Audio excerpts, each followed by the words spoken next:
अब हम लोग आ गए हैं चैप्टर नंबर 8 स्टार्ट करेंगे अभी से। तो ये रहा हम लोग के पास चैप्टर नंबर 8 जो है risk analysis in capital budgeting. तो इससे पहले वाला चैप्टर हम लोग पढ़ के आए थे कैपिटल बजटिंग, जिसे इन्वेस्टमेंट डिसीजन भी बोला जाता था। तो इन्वेस्टमेंट डिसीजन जो हो गया कैपिटल बजटिंग। अब इसमें क्या है, रिस्क को भी कंसीडर करना है, रिस्क को भी कंसीडर करेंगे कैपिटल बजटिंग में। वही चैप्टर ये है। इसमें हम लोग क्या पढ़ने वाले हैं कि जो कैपिटल बजटिंग था तो वो तो था ही, उसमें अगर रिस्क को फिर से ऐड कर देंगे, जो कैपिटल बजटिंग में जो कैश इनफ्लो ये सब हम लोग का आ रहा था उसमें रिस्क को भी कंसीडर करेंगे। और उसके बाद हम लोग जो टेक्निक होगा कि हाँ प्रोजेक्ट को एक्सेप्ट करना चाहिए कि नहीं, उस टाइम में एनपीवी कितना आने वाला है, ये सब जो पढ़ने वाले हैं हम लोग किस चैप्टर में, तो हम लोग पढ़ने वाले ये सब risk analysis in capital budgeting. तो चलिए स्टार्ट करते हैं। सबसे पहले चैप्टर के ओवरव्यू से देखिए। तो यहाँ पे देखिए हम लोग को क्या क्या पढ़ना है। तो चैप्टर ओवरव्यू में क्या दे रखा है, technique of risk analysis in capital budgeting. तो हम लोग को टेक्निक में क्या क्या पढ़ना है, तो सबसे पहले स्टैटिस्टिकल टेक्निक जिसमें पढ़ना है प्रोबेबिलिटी, फिर पढ़ना है वेरिएंस और स्टैंडर्ड डेविएशन, उसके बाद पढ़ना है कोफिशिएंट ऑफ वेरिएंस। तो हम लोग को स्टैटिस्टिकल टेक्निक में 3 टेक्निक पढ़ना है। जो हो गया क्या हो गया, तो सबसे पहले प्रोबेबिलिटी, वेरिएंस, स्टैंडर्ड डेविएशन और कोफिशिएंट ऑफ वेरिएंस। उसके बाद हम लोग को पढ़ना है कन्वेंशनल टेक्निक जिसमें पढ़ना है रिस्क एडजस्टेड डिस्काउंट रेट और उसके बाद सर्टिनिटी इक्विवेलेंस। एंड उसके बाद अदर टेक्निक में भी हम लोग को 2 टेक्निक पढ़ना है, जिसमें हुआ सेंसिटिविटी एनालिसिस और उसके बाद हो गया सिनेरियो एनालिसिस। तो ये हम लोग को इस चैप्टर में पढ़ना है। तो टेक्निक हम लोग को पढ़ना है, जैसे कैपिटल बजटिंग में हम लोग बहुत सारे टेक्निक पढ़े थे, एनपीवी पढ़े थे, पेबैक पढ़े थे, उसके बाद डिस्काउंटेड पेबैक पढ़े थे, उसके बाद प्रॉफिटेबिलिटी इंडेक्स पढ़े थे, internal rate of return, MIRR।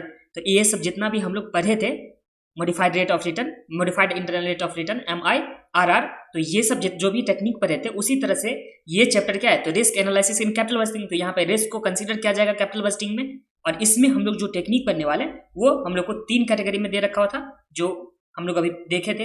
अब ध्यान दीजिए, नॉर्मली क्या था यहाँ पे देखिए, introduction to the risk analysis in capital budgeting. तो कैपिटल बजटिंग में क्या है, तो वैसे इंट्रोडक्शन का पार्ट दे रखा हुआ था, ये एक बार आप लोग रीड कर लीजिए या मैं रीड कर देता हूँ, आपको समझा दो तो ये पार्ट। एंड उसके बाद हम लोग डायरेक्ट चलेंगे टेक्निक में।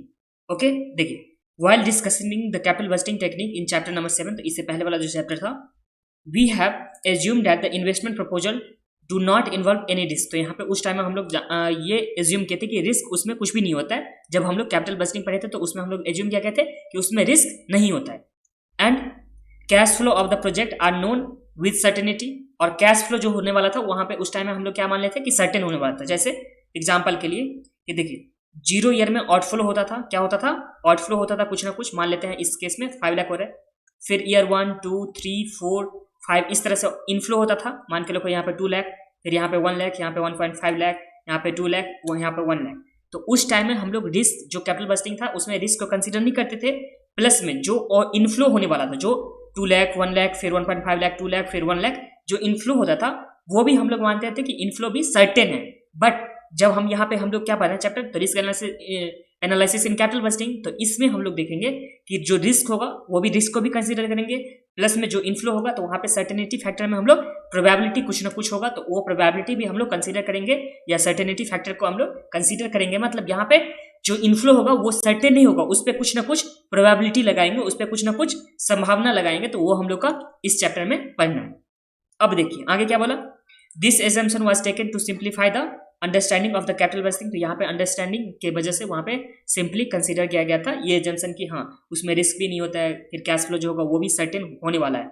और यहाँ पे क्या बोला इसमें, however in practice this assumption is not correct. तो प्रैक्टिकली तो ऐसा पॉसिबल नहीं है कि जितना बोला गया। देखिए इसमें बोला कि यहाँ पे ईयर 1 में आएगा 2 लाख का इनफ्लो, इसके बाद ईयर 2 में 1 लाख का, फिर ईयर 3 में 1.5 लाख का, ईयर 4 में 2 लाख का और ईयर 5 में 1 लाख का।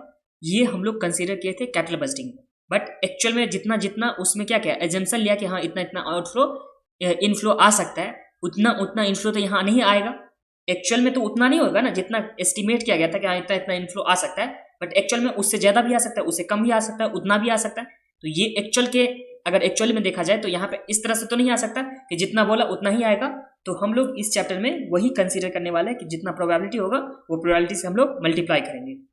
आगे जैसे वही सर्टेनिटी हो गया, रिस्क हो गया, अनसर्टेनिटी हो गया, तो ये सबको कंसीडर करना है हम लोग को इस चैप्टर में। तो ये समझ में आ गया आप लोग को चैप्टर में क्या करना है। तो चैप्टर में रिस्क को भी कंसीडर करना है, प्लस में प्रोबेबिलिटी को भी हम लोग को कंसीडर करना है। अब आगे आ जाइए, ये थ्योरी पार्ट सब छोड़ देते हैं एक बार के लिए।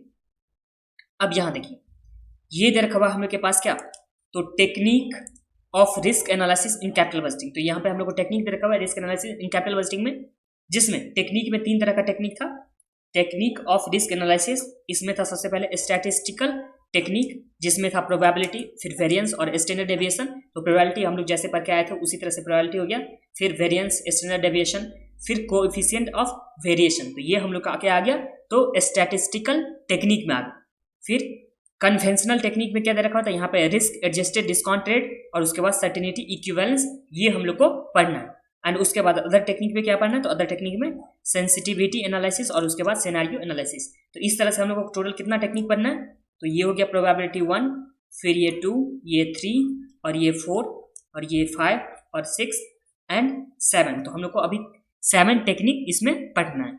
अब आगे बढ़ते हैं, तो आ जाइए। अब स्टार्ट क्या कहाँ से हो रहा है, तो यहाँ पे स्टार्ट हो रहा है स्टैटिस्टिकल टेक्निक। अब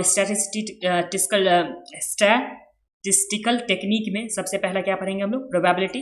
तो प्रोबेबिलिटी क्या होता है, नॉर्मली आप लोग तो जानते ही हो कि किसी इवेंट का कितना चांस है, किसी इवेंट का आने का कितना चांस है, वो क्या होता है, प्रोबेबिलिटी होता है। जैसे मान लेते हो यहाँ पे ए है, बी है और सी है, ए बी और सी है। एक मान लो ये क्या है, बैग है, इसमें एक ए है और उसके बाद बी है, सी है।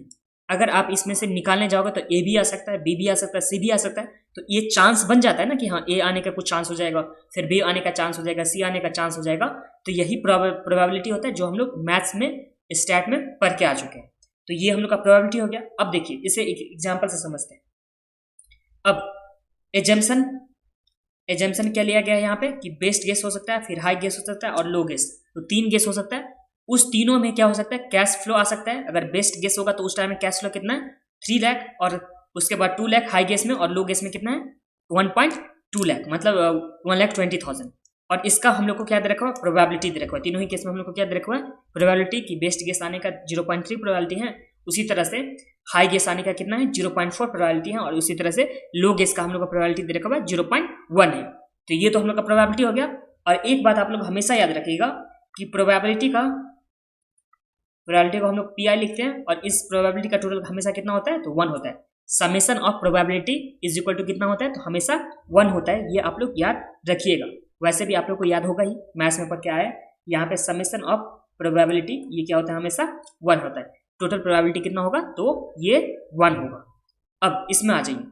अब हम लोग को एक नया चीज पढ़ना है जिसका नाम क्या है, expected net cash flow. Expected net cash flow, तो देखिए जो कैश फ्लो होगा, जो क्या होगा, कैश फ्लो होगा। अब जो भी कैश फ्लो आएगा, उस कैश फ्लो में अगर हम लोग प्रोबेबिलिटी से मल्टीप्लाई कर देते हैं, क्या चीज से, तो प्रोबेबिलिटी से अगर मल्टीप्लाई कर देते हैं तो उस टाइम में जो भी अमाउंट आता है उसे हम लोग क्या बोलते हैं, तो एक्सपेक्टेड कैश फ्लो बोलते हैं, उसे एक्सपेक्टेड कैश फ्लो। ये समझ में आ गया आप लोग को, एक्सपेक्टेड कैश फ्लो क्या होता है। तो अगर हम लोग कैश फ्लो में प्रोबेबिलिटी से मल्टीप्लाई करेंगे तो वो हम लोग का हो जाएगा एक्सपेक्टेड कैश फ्लो। अगर इसी को हम लोग टोटल कर देंगे तो क्या बोलेंगे, इसे एक्सपेक्टेड नेट कैश फ्लो। और ये समेशन का मतलब तो आप लोग को पता ही है ना, टोटल होता है। तो ये हो गया। इसीलिए अगर यहाँ पे एक फार्मूला दे रखा है, अब आप लोग को पढ़ना है ये फार्मूला तो पढ़ लीजिए, नहीं तो कोई बात नहीं। क्या लिखा हुआ है, expected net cash flow is equal to क्या है, तो ये रहा समेशन, कितना टाइम होगा, फिर नेट कैश फ्लो, उसे हम लोग कैसे मल्टीप्लाई करेंगे, प्रोबेबिलिटी से मल्टीप्लाई करेंगे, उसका टोटल कर देंगे तो हम लोग का ये आ जाएगा एक्सपेक्टेड नेट कैश फ्लो, जो मैं यहाँ पे आप लोग को लिख दिया हूँ। ओके, अब इस एग्जाम्पल को देखिए, यहीं पे कंटिन्यू अगर करता है, इस केस में अगर एक्सपेक्टेड कैश फ्लो निकाला जाए तो किस तरह से निकालेगा ये देखा हुआ है। तो देखिए सबसे पहले एजम्पशन आ गया, तो तीनों ही एजम्पशन यहाँ पे लिख दिया गया है। उसके बाद कैश फ्लो जो हम लोग को ऊपर में दे रखा हुआ था, ये कैश फ्लो, ये सारा कैश फ्लो यहाँ पे लिख दिया गया है। नीचे और थोड़ा खींच लूँ, तो ये हम लोग के पास कैश फ्लो हो गया। तीनों ही केस में कैश फ्लो हो गया, और कैश फ्लो के बाद उसका प्रोबेबिलिटी जो दे रखा था प्रोबेबिलिटी हो गया। अब प्रोबेबिलिटी को और कैश फ्लो को हम लोग मल्टीप्लाई करेंगे तो उस टाइम में हम लोग का जो भी आएगा वो क्या आएगा, एक्सपेक्टेड कैश फ्लो। और यहाँ पे हम लोग क्या कर देंगे, एक्सपेक्टेड नेट कैश फ्लो, मतलब सारे ही जितना भी कैश फ्लो है सारे को ऐड कर देंगे तो वो क्या आ जाएगा, एक्सपेक्टेड नेट कैश फ्लो। तो हम लोग को इस तरह से करना है। तो ये समझ में आ गया आप लोग को एग्जाम्पल में। और इसे अगर हम लोग लिखना चाहेंगे फॉर्मूला के बेस पे तो ये हो जाएगा एक्सपेक्टेड नेट प्रेजेंट वैल्यू। अच्छा, प्रेजेंट वैल्यू है, तो ध्यान दीजिए। हम लोग कैपिटल बजटिंग में प्रेजेंट वैल्यू कैसे सीखे थे, तो प्रेजेंट वैल्यू का फॉर्मूला क्या होता था, नेट प्रेजेंट वैल्यू का, नेट प्रेजेंट वैल्यू ये हम लोग किस तरह से निकालते थे, तो यहाँ निकालते थे PV of cash inflow, PV of cash inflow, और माइनस क्या कर देते हैं हम लोग, पीवी ऑफ कैश आउटफ्लो। तो जो भी हम लोग का इनफ्लो होता था उसमें से हम लोग माइनस करते थे आउटफ्लो, तो हम लोग को क्या आता था, नेट प्रेजेंट वैल्यू आता था। तो इसी तरह से यहाँ पे एक्सपेक्टेड नेट प्रेजेंट वैल्यू जो हम लोग को दे रखा हुआ है, तो हम लोग जो भी एक्सपेक्टेड नेट कैश फ्लो होगा, जो भी एक्सपेक्टेड क्या होगा, नेट कैश फ्लो होगा, उसमें हम लोग डिस्काउंटिंग फैक्टर को एडजस्ट कर देंगे, तो वो हम लोग का क्या आ जाएगा, तो ये आ जाएगा हम लोग का expected net cash, expected net present value, ये हम लोग का आ जाएगा। इसे हम लोग फिर से एक बार समझेंगे। तो ये हो गया। इसे हम लोग चलिए नेक्स्ट वीडियो में कंटिन्यू करते हैं। Expected net cash, expected net present value से हम लोग नेक्स्ट वीडियो में कंटिन्यू करते हैं।